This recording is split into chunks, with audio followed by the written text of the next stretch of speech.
Good morning, everyone. Here we are, Monday morning. We get our day and our week started off right, and we get our dose of God's Word. This morning, folks, I want to be in a passage in John, the 5th chapter. This is dealing with a man that, of course, in his life, he was helpless, he was paralyzed, he could not really do anything for himself, nor as apparently nobody else wanted to help him out as well. But when Jesus saw this man, he was willing and ready and eager to help this old boy out. Now, I want to pick up in John chapter 5 and in verse 1. It says, "After this there was a feast of the Jews, and Jesus went up to Jerusalem. Now there is in Jerusalem by the sheep gate a pool, which is called in Hebrew Bethesda, having 5 porches. In these lay a great multitude of sick people, blind, lame, paralyzed, waiting for the moving of the water. For an angel went down at a certain time into the pool and stirred up the water. Then whoever stepped in first, after the stirring of the water, was made well of whatever disease he had. Now a certain man was there who had an infirmity 38 years. When Jesus saw him lying there and knew that he already had been in that condition a long time, he said to him, 'Do you want to be made well?' The sick man answered him, 'Sir, I have no man to put me into the pool when the water is stirred up. But while I am coming, another steps down before me.'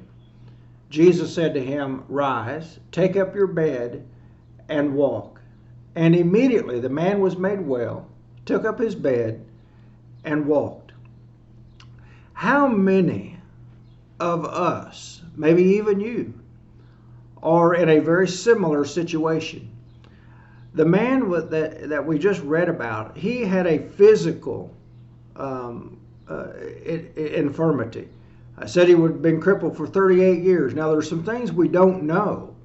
We don't know if this man, if he was 38 years and he was born and he had problems to begin with, physical disabilities to begin with. We don't know if this man was being stupid and did something that caused him to be paralyzed. We don't know if someone else did something that caused this man to be paralyzed. We don't know the reason why this guy is paralyzed. But what we do know is this, is that the man didn't want to stay in the position and in the condition that he was in. How do we know that? Well, he's at the pool of Bethesda. And if you recall in our reading, at the pool, every now and then there would an angel come, stir up the water, and whoever got in first, they would be healed. All right, now, this guy is there in hopes of getting in the water because, obviously he's tired of being a cripple. But here's the problem that this guy has. Nobody's willing to help him. Maybe that might be your life. Maybe your life is a mess. Maybe you have made a mess out of your life. Maybe somebody else's actions have made a mess out of your life. Maybe you were born into a family that has, as a result, has nurtured the process of things that has brought about your life being in a mess. Either way, it doesn't make any difference. Your life's a mess, just like this man's. And just like this man's, maybe in your life, nobody wants to help you. Maybe they've helped you and they're tired of helping you because you haven't made any changes in your life. Maybe they've just criticized you for whatever reason because of the situation that you might be in, that you might be struggling with. And whatever it is, it doesn't make any difference. It's a struggle. You're in some form or fashion, your life is in chaos and it is a mess. And you need some help. Here's the thing. This old boy needed some help too. Nobody would help him. There's plenty of people around. Nobody would help him. But who helped him? Jesus did. But here's a question that Jesus asked this guy, and it's really the same question that he that he has you and I. He says, do you want to be made well? How would you respond to that question? Jesus, essentially, he asked, each of us, Matthew 11:28-30 says, "Ye that are weary and heavy laden, come unto me and I'll give you rest. Take my yoke upon you. Learn of me. My yoke is easy and my burden is light. And you shall have rest for your souls." Do you want your life to be different? Well, if you do, Jesus is ready to help you with that. And your life may be in such a mess that you can't do it by yourself. Maybe you've been trying to do it by yourself. And you say, I don't need anybody's help. I can do this. Very simply, let me ask you this. How is that working out for you?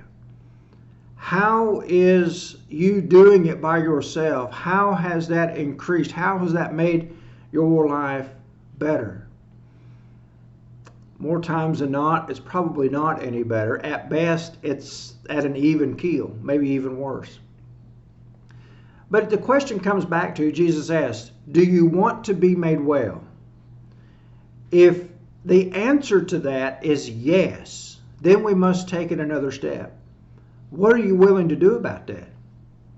What are you willing to do to make your life better? Here in this text that we just read, Jesus told this guy, pick up your bed and take it back to the house. There was something that this guy had to do. Was Jesus going to heal him? Yes. Was Jesus going to change his life? Yes. Was his day-to-day going to be different? Yes. But this man had to do something. And that's kind of a misconception about so many that have about Jesus. Like, well, Jesus is just going to snap his fingers and then everything in life is just going to be okay. This guy had to make a change.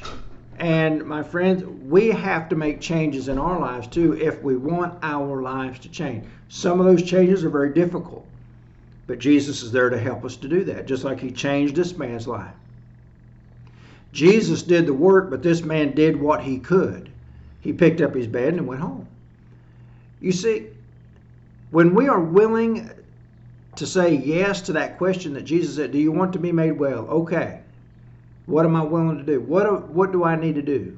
Well, obviously, I'm going to have to make some changes. We're going to have to change people, places, and things in our life. We're going to change our frame of mind. We're going to change our thinking and get ourselves out of the mindset that I'm a victim. All my life and all my problems are because of somebody else. Well, at some point, we have to start pointing fingers back at ourselves. We chose to stay in that relationship. We chose to stay in that situation. We chose to live that particular kind of life. We may need to pick up our toys and go somewhere else, so to speak, just like this man had to pick up and go back home. Do you want to be made well? The answer is yes. Jesus can help you overcome those obstacles that you may be facing in your life. And he's ready and he's willing to do that. And my friend, we are too, if we can help you with that. There's your dose of God's Word. Are you ready? Do you want to be made well? The answer to that is yes. Jesus can, and he's ready to assist you. And if we can assist you in that, we'd love to be a part of that and helping you being made well in this life. There's your dose of God's Word, and I hope it will be beneficial to you. I hope it will be useful to you, and I hope it will get your wheels a turning that you don't have to stay in the situation and in the lifestyle that you're living. It can change and be better, but you've got to let Jesus help you and do your part within that as well. There's your dose of God's Word. I hope it'll be beneficial to you, and Lord willing, tomorrow we'll get back and we'll get another dose of God's Word to get our day started off right. Do you want to be made well? Let him help you, my friend. Let him help you. Y'all have a great day.